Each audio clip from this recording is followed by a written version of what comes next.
আপুনি বাৰু সুখ কেনেকৈ পাব? আপুনি বাৰু সুখীনে? নমস্কাৰ, মই প্ৰদীপ। আজি মই এজন খুব ধনী মানুহৰ কথা ক'বলৈ ওলাইছোঁ। মানুহজন ধনী মানে বিৰাট ধনী। ধন টকা পইচা, ধন সোণ, হীৰা মাণিক মুকুতা সকলোৰে উভয় নদী। কোনো বস্তুৰে তেওঁৰ অভাৱ নাই। কিন্তু মানুহজনৰ এটাই দুখ, সেইটো হ'ল কি মানুহজনৰ সুখ নাই। মানুহজন সুখী হ'ব পৰা নাই। মানুহজনে এটাই চিন্তা যে মই কেনেকৈ সুখী হ'ব পাৰিম। ইমান ধন সম্পদ থকাৰ পিছতো মই বাৰু কিয় সুখী নহয়, মই কেনেকৈ সুখী হ'ব পাৰিম। এই কথাটোৱে ভাবি ভাবি বিভিন্নজনক কয় যে মই সুখ নাপাওঁ কিয়, সুখী মই কেনেকৈ হ'ম। তেতিয়া বিভিন্নজনে পৰামৰ্শ দিলে আৰু এটা সময়ত এজনে ক'লে যে সেই গাঁওখনৰ যে পাহাৰখন আছে, পাহাৰৰ ওচৰত এটা বাবাই ধ্যান কৰি আছে আৰু বাবাজনে এটা বিশেষ পদ্ধতিৰে সকলোৰে সমস্যা সমাধান কৰি দিয়ে। তেতিয়া সেই মানুহজনে সেই বাবাজনৰ ওচৰলৈ যাবলৈ ওলাল। কিন্তু লগত তেওঁ কি কৰিলে, তেওঁৰ প্ৰায় সকলোখিনি ধন সম্পত্তিয়ে, ধন সোণ টকা পইচা হীৰা এই সকলোবোৰ এটা বেগত ভৰাই লগত লৈ সেই বাবাজনক লগ কৰিবলৈ ওলাই গ'ল।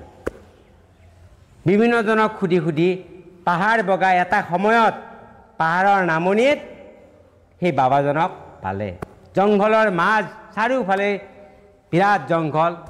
তে বাবাজনৰ ওচৰলৈ গৈ ক'লে, বাবা মোৰ ধন সম্পত্তি ধন সোণ সকলো মোৰ অজস্ৰ আছে, কিন্তু মোৰ কিন্তু সুখ নাই।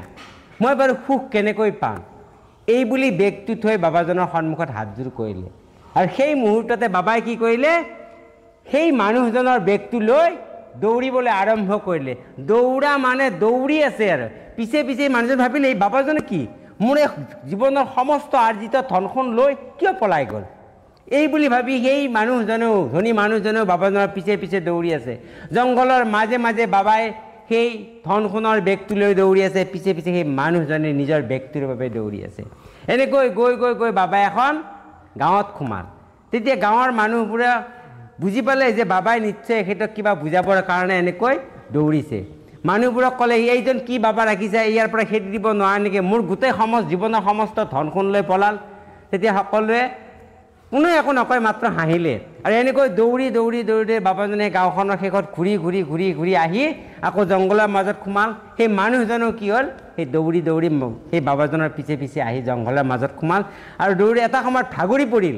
ভাগৰি ভাগৰি ৰৈ দেখিলে যে ওচৰতে তেওঁৰ বেগটো, সেই ধন সোণ টকা পইচাৰে ভৰ্তি বেগটো পৰি আছে। তেতিয়া তেওঁ কি কৰিলে, সেই বেগটো দৌৰ মাৰি গৈ তেওঁ বেগটো বুকুৰ মাজত এনেকৈ সোমোৱাই ল'লে আৰু ক'লে, হে ভগৱান, তোমাক বহুত বহুত ধন্যবাদ। এই মুহূৰ্তত মোতকৈ আৰু সুখী এই পৃথিৱীত কোনো নাই, কাৰণ মই মোৰ হেৰুৱা সকলোবোৰ, মোৰ জীৱনৰ সকলো আৰ্জিত বস্তু আজি মই ঘূৰাই পাইছোঁ। মই এই পৃথিৱীত এতিয়া আটাইতকৈ সুখী মানুহ। এই বুলি কোৱাৰ লগে লগে সেই বাবাজনে জংঘলৰ মাজৰ পৰা ওলাই আহিল। অহাৰ লগে লগে ক'লে, তুমি এতিয়া সুখীনে? তেতিয়া মানুহজনে ক'লে, হয়, এতিয়া মই সুখী। কিন্তু মানুহজনে সেই বাবাজনক প্ৰণাম কৰি ধন সোণৰ টোপোলাটো লৈ তেওঁ ঘৰলৈ উভতি আহিল। এই কাহিনীটোৱে আমাক বুজায় যে আমাৰ ওচৰত যিবোৰ বস্তু আছে সেইবোৰক আমি ভেলু নিদিওঁ, সেইবোৰক আমি গুৰুত্ব নিদিওঁ, সেইবোৰক লৈয়ে আমি সুখী হ'ব নিবিচাৰোঁ। কিন্তু যেতিয়া সেইবোৰ আমাৰ পৰা আঁতৰি যায়, নোহোৱা হৈ যায়, তেতিয়া আমি তাৰ গুৰুত্ব আমি অনুভৱ কৰোঁ।